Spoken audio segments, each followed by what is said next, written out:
Hello, everyone. Welcome to the Newsbrowse News broadcast. US Treasury Secretary Besant announced on May 10th, according to GG Press, that he will commence a visit to Japan starting May 11. On May 12th, he is scheduled to hold talks with Japanese Prime Minister Takaichi and Finance Minister Satsuki Katayama. A key topic of discussion is expected to be currency trends, particularly in light of the Japanese government and the Bank of Japan's yen buying, dollar selling intervention on April 30th, which was undertaken in response to the progressing yen depreciation. Following his visit to Japan, Secretary Besant will travel to South Korea on May 13th. He will then join President Trump, who is set to visit China on May 14 and 15 for a meeting with President Xi Jinping. This series of engagements underscores the importance of economic and currency stability in the region. The Japanese government is set to revise its 3 security-related documents this year, with a central focus on how to characterize China's military activities and the regional situation. According to Ziobro, internal divisions within Japan's ruling coalition have emerged over whether to explicitly use the word threat in the documents. During the previous revision in 2022, the Liberal Democratic Party pushed to define China's military movements as a major security threat. However, its coalition partner Komeito opposed this strong language, fearing it would escalate confrontation. Consequently, the National Security Strategy ultimately described China's actions with phrases like serious concern and unprecedented and greatest strategic challenge. This cautious wording came even after China launched ballistic missiles near Taiwan, with some landing in Japan's exclusive economic zone, following then U.S. House Speaker Nancy Pelosi's visit to Taiwan. In contrast, North Korea is directly and unequivocally labeled as a major and urgent threat in Japan's National Security Strategy and National Defense Strategy.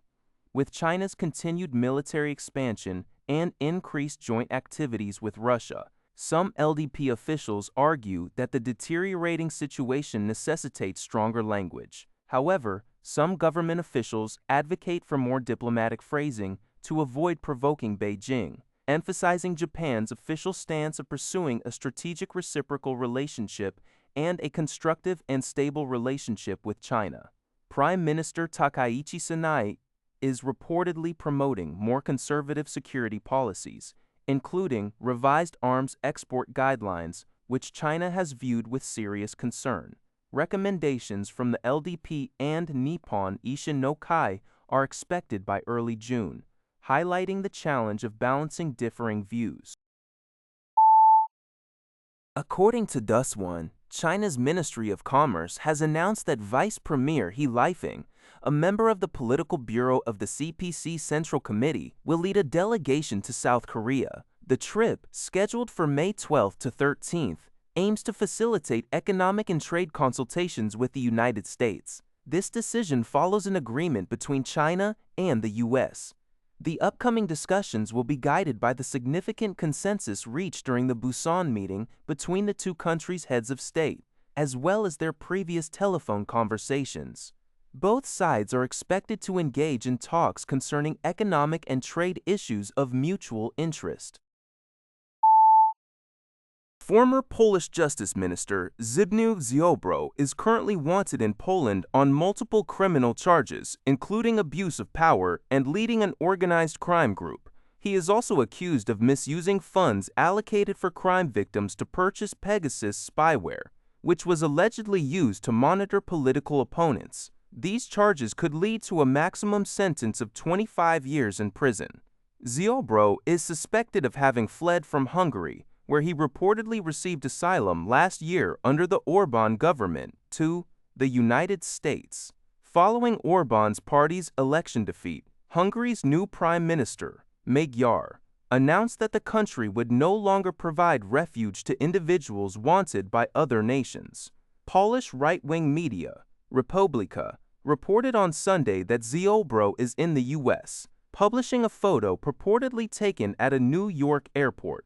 However, the Polish National Prosecutor's Office stated It has no information to confirm his departure from the Schengen area and is actively verifying all related intelligence. Polish Justice Minister Żurek affirmed that if Ziobro's presence in the U.S. is confirmed, Poland would initiate extradition proceedings. Ziobro, who served as Justice Minister and Prosecutor General from 2015 to 2023 and led the far-right United Poland Party, denies the allegations, claiming they constitute political persecution by the Polish government against conservatives. Reported by Ziobro. Since early 2026, Iran has imposed an extreme nationwide internet blackout due to political turmoil and U.S. military actions, severely impacting the lives of 92 million people. Authorities introduced an Internet Pro program, which critics say has created an internet rich and poor divide, effectively redefining who is eligible for online access. This move shifts from mere content filtering to direct access control. As the Iranian regime attempts to project strength against the U.S. and Israel, discontent over internet access has caused significant societal division. Some privileged users are even reselling their privileged SIM cards, further inflaming public anger. Ordinary citizens deemed digital commoners are forced to rely on expensive black market VPNs. A Tehran resident, Faraz, expressed feelings struck by lightning seeing others enjoy unrestricted internet access while he grapples with unemployment, inflation, and VPN costs. The Iranian human rights group HRA reports that the country has lost approximately $1.8 billion due to the internet shutdown in the past 2 months, with VPN costs also soaring. Lawyers and media outlets highlight that the core issue is no longer just filtering, but a redefinition of internet access rights, severely impacting virtual businesses. Internally, even within the Iranian regime, there are divisions, with President Pezeshkian's government opposing tiered access. Communication Ministry officials also believe the Internet Pro plan has deviated from its original intent. Labor organizations, including the Iranian Nurses Union, have refused to use Internet Pro services in solidarity with common workers. The Iranian Psychiatric Association recently warned that global internet access inequality could lead to increased psychological stress, feelings of neglect, marginalization, and a decline in public trust. This report comes from Sing Tao. That's all for this video. Thank you for watching. See you in the next video.